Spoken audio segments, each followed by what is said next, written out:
Bismillahirrahmanirrahim. Allahumma tsabbit qalbi ala dinik wa ala mahabbatik. Ya Allah, tetapkanlah hati ini dalam agamamu, dan tetapkanlah hati ini di dalam cintamu. Amin ya Allah ya Rabbal Alamin.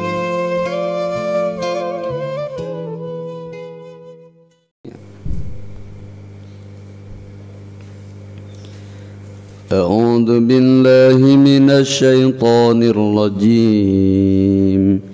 Bismillahirrahmanirrahim. Wa man yad'u ma'allahi ilahan akhara la burhana lahu bih fa innama hisabuhu 'inda rabbih innahu la yuflihul kafirun.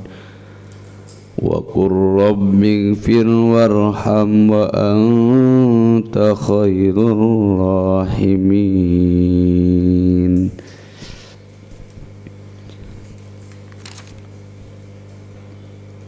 Wa may yad'u ma'allahi ilahan akhara, sahawai jalma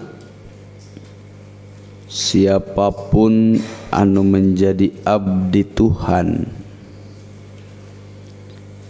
anu salianti Allah, boga pangeran, boga sembahan anu salianti Allah, dipastikan la burhana lahu bih, itu muncul dari kebodohan karena perilakunya tidak berdasarkan argumen kuat, kalakuanana teu make alasan.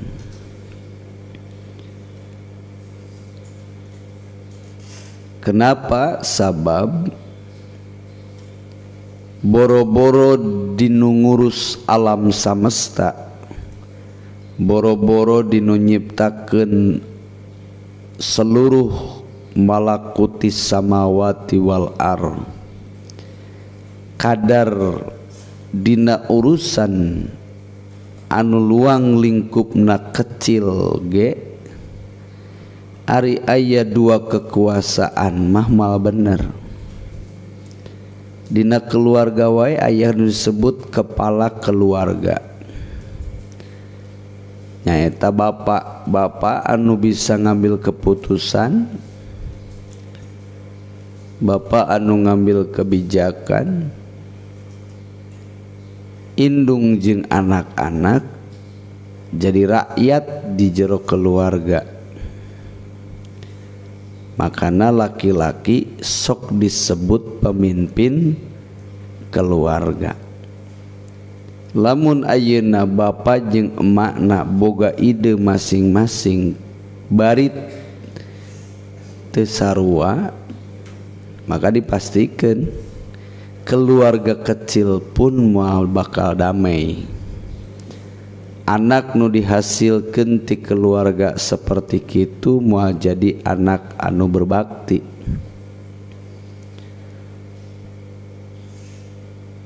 Ayeuna ketika urang ngukur urusan nu sagede keluarga bae butuh ketegasan seorang pemimpin, komo upami urusanana urusan alam semesta. Makana dina dalil sifat wahdaniyat, lamun Allah bing bilangan moal leupas tina hiji tujuan atau beda tujuan.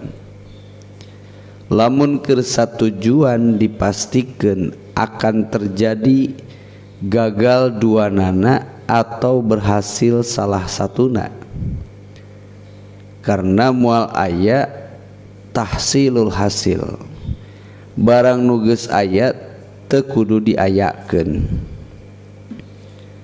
Lamun Allah nu dua ek nyiptakeun alam, maka bisa jadi dua nana jadi teu berhasil alamna terjadi dengan alasan Allah nu duana mampu kabeh, sedengkeun kemampuan itu nyasar kana hiji titik sasaran. Teu beda seperti penembak jitu disuruh nembak satu titik kecil dalam waktu yang bersamaan. Urang nyen robot ieu didesain sagala rupina jadi robot anu bisa nembak tepat sasaran. Lalu kita bikin timer robot 1 dan robot 2, diatur waktuna disamakan dalam waktu yang sama, engke ieu robot otomatis bakal nembak hiji titik anu sama dari jarak yang sama. Begitu dua robot ieu nembak, kemungkinanana dua, hiji peluru anu kaluar tina selongsong robot anu ngarah kana titik yang sama justru akan berbenturan sebelum mereka sampai sasaran. Kedua, salah satu peluru tersebut kena kana sasaran, berarti nu lainna teu kena. Nah, ini dua hal anu mungkin terjadi andai kata aya dua pangeran anu kabeh pangeran ieu boga sifat anu sama, fa'alu lima yurid, menciptakan apa yang dia mau, sedengkeun sasaran ciptaanana sama. Aya jama rek ngarenghap diatur ku Allah dua, da dua nana keur sepakat ya. Jadi nu berhasil bisa salah sahijina atau dua nana kalah kapaadu di jalan. Makanya la burhanalah, tidak ada alasan untuk Tuhan lebih dari satu. Kedua, kemungkinan lamun aya pangeran lebih dari satu, justru pangeran nu dua keur ngagugulung ego. Dina harti kabeh hayang menang, sehingga berlawanan, nu hiji hayang ngayakeun, nu hiji hayang ngeuweuhkeun. Pangerana isin disebut pengikut. Ayeuna begitu rek nyiptakeun renghap, nu hiji mah nyiptakeunana erek ngala napas, nu hiji ek miceun napas.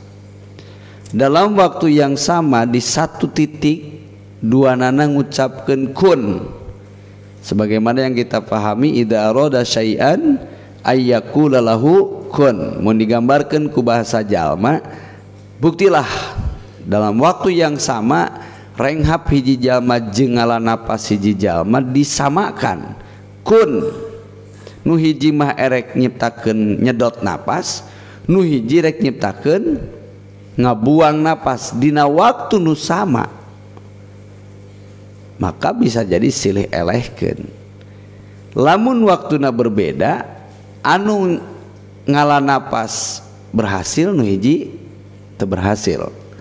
Mun andai kata terjadi ngala napas, berarti nu bagian miceun napas teu gawe, betul? Lamun pas bijil napas, berarti nu gawe teh nu keur ngaluarkeun napas, anu keur nyedot napas teu digawe. Sedengkeun dua Tuhan ini sama kemampuanana, sama kekuasaanana. Jadi lamun ayeuna keur beda tujuan, mereka akan saling kalahkan, dan kemungkinan terbesar teu hadirna ciptaan. Aya presiden dua di Indonesia, dua nana boga kewenangan, dua nana boga kebijakan, dua nana jadi sabda naonna teh ucapan jeung keputusanana. Dalam jam yang sama dua presiden ini menulis surat untuk menaikkan BBM. Maka nu bakal didenge ku manusia, ku rakyatna moal dua nana pasti nu berlaku salah lamun dua produkna sama. Naon ai sarua-sarua keneh mah kitu-kitu keneh kan. Kudu dua-dua enggak cenah hiji ge da sarua ieu. Ayeuna lamun beda di jam yang sama nu hiji naikkeun BBM, nu hiji nurunkeun BBM, apa yang akan terjadi? Jadi jalma anu boga pangeran salianti Allah, nyembah pangeran salianti Allah, mereka ini orang-orang bodoh karena mereka tidak punya dasar alasan kuat. Belum nanti ada penjelasan dalam surah Al-Ankabut, orang-orang anu nyembah Tuhan salianti Allah, mereka ini bagaikan seekor laba-laba, lir ibarat lancah. Karena di antara sekian banyak makhluk Allah nu digambarkeun ku Al-Qur'an pangrajin-rajina nyieun imah teh laba-laba. Jadi laba-laba ini adalah satu makhluk yang dia itu hampir dipastikan makhluk terajin membikin tempat tinggalna nyaeta jaring laba-laba. Ainggaran tempat nu dijieun pasti punya fungsi, dan fungsi itu diantaranya adalah perlindungan. Lamun urang ningali keong bogaeun imah, imah keong itu adalah wadah nu lain saja bajang cicing keong, dia bisa menampung air. Makana jarang imah keong bocor, ngecorna eta luar biasa keong. Begitu datang halodo panjang, keong bawa air, dia tergeletak nangkarak. Imahna ditutup rapat, jeung moal aya we nu bisa nyieun tutup rapat jiga keong mah. Urang nyieun sepiteng anggar aya melenge ditutupan, tapi keong tanpa pakai karet tutupna fleksibel. Jadi begitu ayat ancaman, keong nu keur leumpang tuluy ka jero, depan pintuna langsung tertutup rapat. Kedua fungsi tutup eta ketika dia menampung air nangkarak si cai moal bahe, maka ketika datang kemarau dia bertahan. Itulah rumah. Jalma ngadamel imah, kita buat rumah salayanti urang keur ngahindari panas terik matahari, dingin aing angin malam, termasuk cucuran air hujan. Di rumah itulah kita bisa menyimpan barang-barang milik kita. Jadi ngaran imah dipastikan bermanfaat. Tapi lihatlah rumah laba-laba. Andai kata dia bikin rumah itu sebagai jebakan untuk makanan, maka dia menyengsarakan. Karena semakin lezat dan besar makanan, rumah itu akan semakin gampang teruksak. Mun aya jaring laba-laba tuluy keur ngalaan dahareun, mun lembetuk ya eureun di dinya. Tapi lamun japati, lain japati nu nyangsang. Justru jaring laba-laba nu keleh. Lamun eta jaring laba-laba untuk berlindung dari panas, di mana aya laba-laba ngiuhan hanapeun rahmat. Kalau jaring ini digunakan untuk perlindungan air hujan, di mana aya laba-laba kapayungan kunaon? Ku rahmat. Semakin dia sering membuat tempat, berarti semakin dia terancam. Beki loba rahmat di masjid, beki gregeteun hayang micen. Betul? Artinya setiap manusia yang mencari Tuhan dan terus menambah Tuhan, dia sedang mencelakakan dirinya, karena dia tidak akan punya manfaat dari pengakuan dan keyakinan tersebut. Beki loba Tuhan, dia akan semakin goyang karena dia tidak terarah.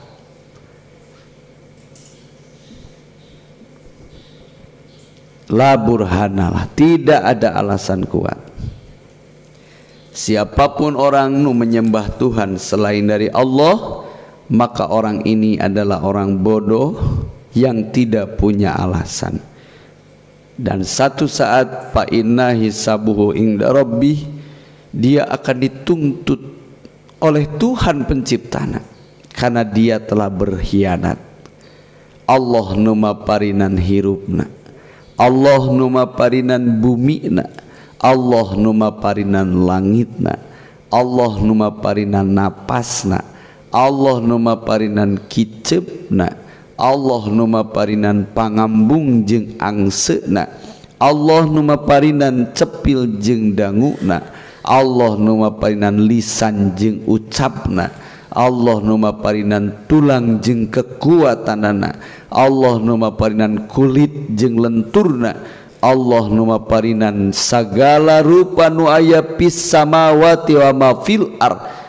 Tapi anugerah yang dia berikan dihianati dengan mencari Tuhan lain, maka cek Allah, la yuflihul kafirun, tidak akan pernah bahagia jiwa-jiwa orang-orang ingkar ka pangeran. Na'udzubillahi min dzalik. Pasti hirupna ngambang, pasti hirupna merana, sagalana moal jadi tenang. Wa qur rabbighfir warham wa anta khairur rahimin. Dan ucapkanlah Muhammad satu doa sebagai penghias istimewa, Rabbi ighfir warham wa anta khairur rahimin. Hampura abdi, pikanya abdi, karena kaulah dat yang terbaik. Jadi dalam doa ini kita diberi pelajaran, sebelum rahmat itu magfirah dulu, sebelum kasih sayang maaf dulu. Jadi moal aya maaf tuluy kasih kasih sayang baru maaf. Tapi sistematis di urang, sistematis sifat orang, Rabbighfir, kasih sayang ampunan dulu baru kasih sayang. Jadi nu dipenta teh hampura deui. Makana lamun urang ngadoa bagusna mengikuti sistematis Al-Qur'an. Semoga almarhum almarhumah dirahmati Allah, ulah ujug dirahmati Allah. Semoga almarhum almarhumah diampuni dosana dan dirahmati Allah. Moal aya rahmat tanpa magfirah. Magfirah adalah kunci rahmat. Rahmat dan magfirah adalah dua hiasan orang beriman. Jadi lamun magfirah malir ibarat mandi, ai rahmat mah lir ibarat bersolek. Ayeuna sanajan aya istri lambena dibeureman tuluy pake pupur saripo aji, tuluy diladut-ladut ku ontan semuk ping, diawuran pernak-pernik bubuk beling, supaya dia ketika bergerak terlihat guricak gurinong. Tapi dia tak pernah mandi, maka dipastikan perhiasan itu akan mubazir. Tapi tatkala aya istri ibak heula sing rapi, sagala kokotorna awakna dibersihan, ku ibak kungkul baru keluar ti WC geus tercium bau wangi, datang ka kobong langsung bersolek, halisna dirapihan, pipina dibedakan, lambena dilipstikan, lalu bulu panona ditambahan, terus kerudungna ditaretes ku perhiasan. Dia berjalan pakai gamis bercadar setengah, mata yang melirik bagaikan dehem bidadari surga.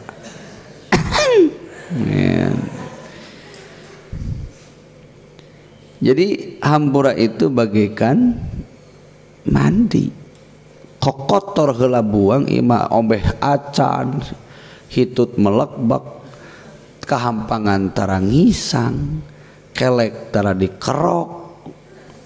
Aduh, geus we hangitna ge lalai badot gitu. Aidang dan diheulakeun gitu. Mending keneh mandi dulu baru dangdan, lain dangdan dulu baru mandi, karena dua dana ini unsur nilai lebih. Lamun bahasa kita padikru rahmah badal magfirah tahliyatun ba'da tahliyah.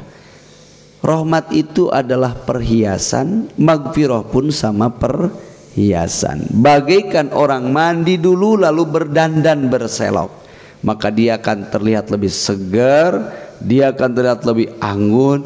Ieu mah ari di bedak hayu cileuh can leungit. Membayang tuh, ari di bedak di lipstik, ari cehil dina huntut can eta urut ngadahar gendot nyarelap harejo gitu. Teu sikat gigi-gigi acan, begitu bibirna manis katinggalina piindahan ai pas calangap rabang di dia teh ye hehejo naon gendot nu nyelap, kan teu lucu, betul. Tapi mandi dulu, bebersih dulu, baru nanti dihias. Nah itu gambaran orang bersolek setelah mandi. Rahmat itu datang setelah magfirah. Jadi yang perlu kita pinta ke Allah itu sebetulnya dominana istighfar. Karena ketika Allah memaafkan, rahmatnya pasti datang. Robighfir dulu baru warham. Dalam doa iftiras pun sama kan? Robighfirli warhamni, itu robirhamni waghfirli, tidak. Silakan Anda kaji dalam Quran, Al-Quran, doa-doa rata pasti awalnya dulu naon. Rabbana la tuakhidna in nasina aw akhtana. Rabbana wa la tahmil alaina isran kama hamaltahu 'alal ladzina min qablina. Rabbana wa la tuhammilna ma la taqata lana bih. Wa'fu anna waghfir lana warhamna. Baru maklumi kami, ampuni kami, dan kasih sayangilah kami. Jadi untuk menjadi orang yang punya kasih, dia harus menjadi orang pemaaf. Sulit Anda akan mencari kasih kalau hidup Anda sulit memaafkan. Itu merumus. Kalau Anda ingin dikasihani, maka Anda harus bisa memaafkan. Kalau Anda ingin punya kasih, maafkan dulu, move on dulu, baru ada cerita kasih episode baru. I move on teh memaafkan sesuatu yang telah terjadi, baru ada harapan kembali. Itu move on. Tidak trauma dengan masa lalu.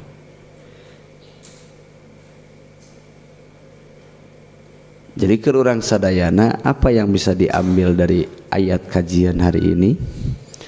Pertama, jangan jadi orang bodoh. Ketika kita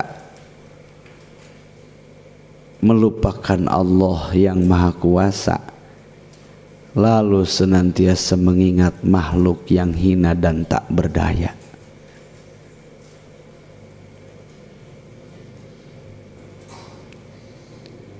kedua, jadilah manusia yang bisa memaafkan, akan mudah, agar mudah tumbuh kasih sayang.